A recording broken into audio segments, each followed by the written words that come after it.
আসসালামু আলাইকুম। যে যেখান থেকে দেখছেন এবং শুনছেন সকলকে অনেক অনেক শুভেচ্ছা ও স্বাগত।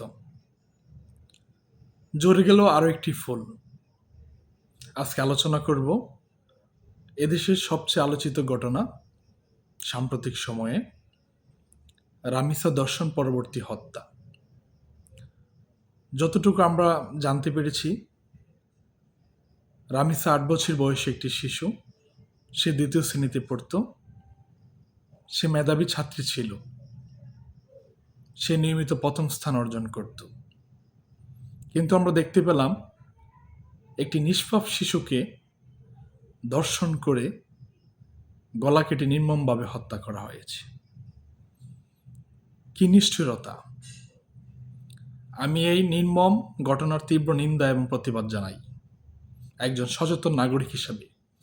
পাশাপাশি সরকারের প্রতি অনুরোধ রাখব, ধর্ষণের সর্বোচ্চ শাস্তি নিশ্চিত করতে হবে। ধর্ষণের শাস্তি এমন হওয়া উচিত, প্রকাশ্যে মৃত্যুদণ্ড দিয়ে এমন দৃষ্টান্ত স্থাপন করতে হবে যাতে পরবর্তী সময়ে এমন জঘন্যতম অপরাধ পৃথিবীতে আর কেউ করতে না পারে।